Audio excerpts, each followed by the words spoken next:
and then I just give it a little rotation.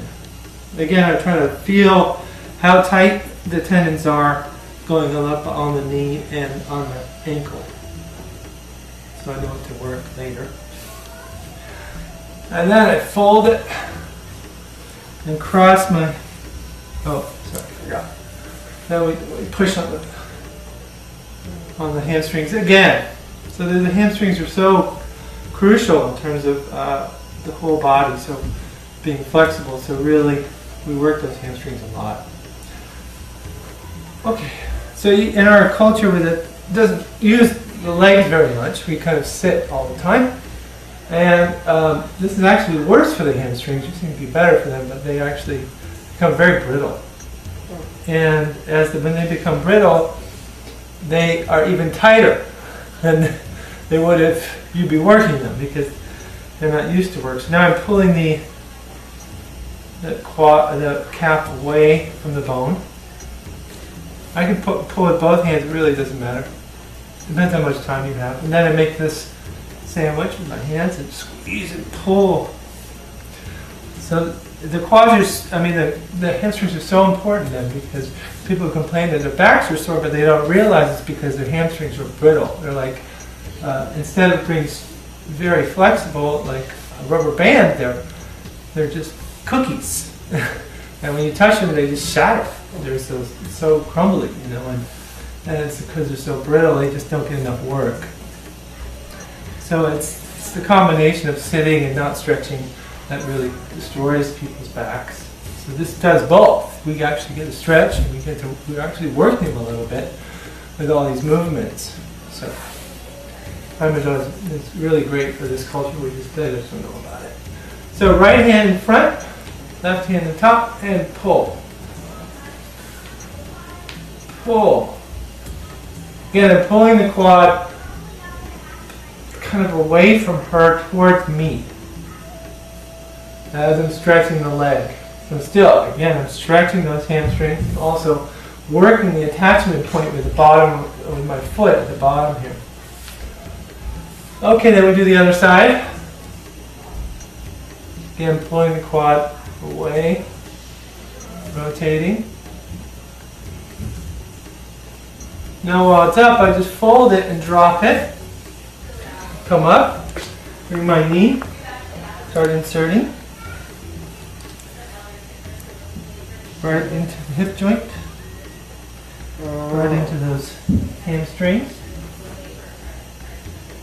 And whenever you see the knees, you can just use a lot of pressure if you need to. If you're working on a 49er or something, you can just go headstrong with these knees. You can also use your feet in these positions too, but that's for a later, more advanced class.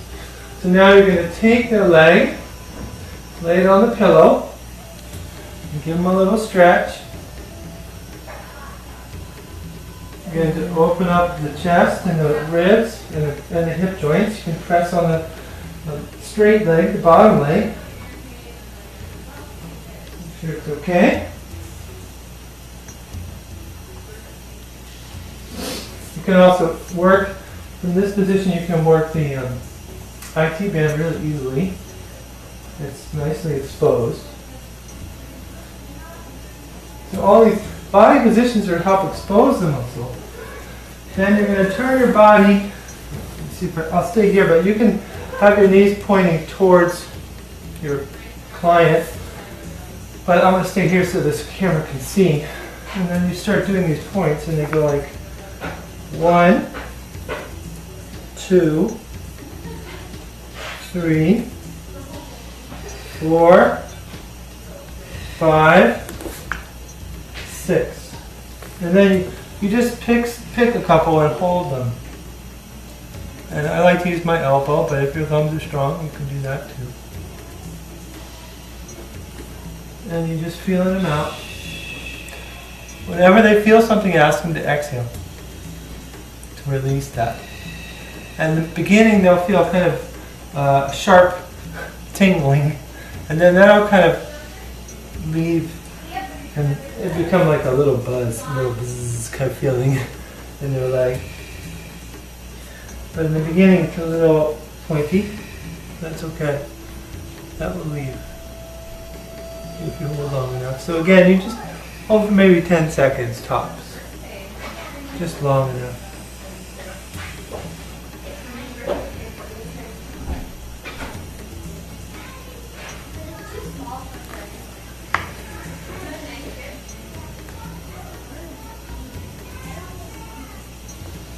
Okay, then we're going to take the arm up, have them turn, lay the arm flat, give it a stretch.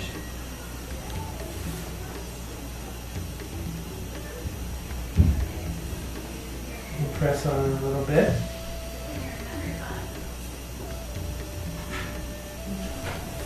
And grab it, the left arm. First pull it up a little bit, give it a little stretch, then you're going to rotate it.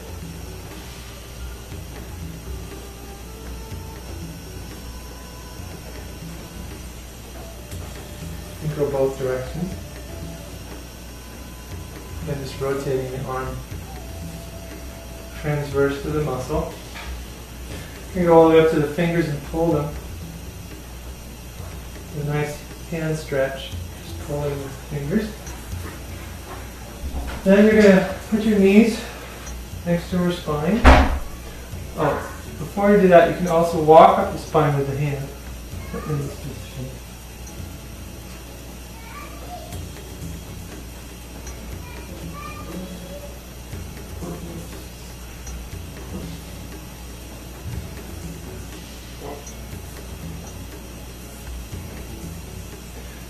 Pull. So again, I've got my knees to support her back, but I'm really trying to get this elongation of the muscles at the top of the shoulder. Once I do, then I just insert my shoulder, my elbow, into that little crease. There's actually a space between the pecs and the beginning of the deltoid. And so you're fitting your forearm kind of in there and separating these two attachment points. The front of the shoulder, where it attaches to the pec, is actually more troublesome than the back of the shoulder. We just don't know it. But if you release the front, it really releases the back of the shoulder too. Also, from this position, you can easily work the armpit.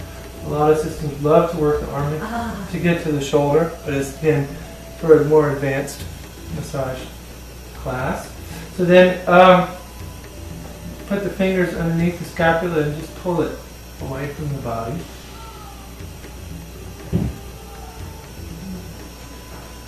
And then rotate the arm to get the rhomboids to expose themselves.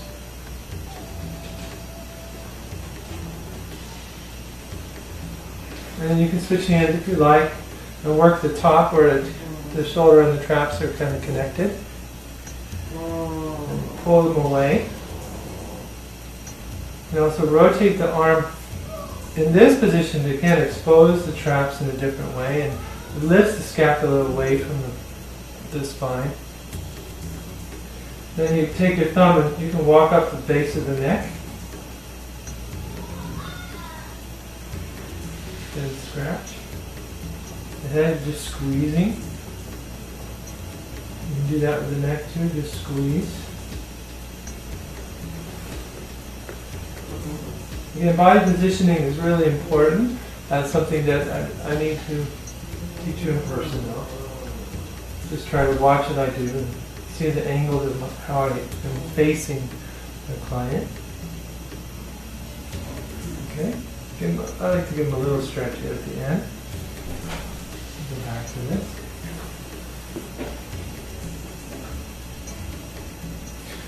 Now we bring our knees back to the hip joints and take the folded leg and drop it on my knee, my left knee in this case, and pull it towards me.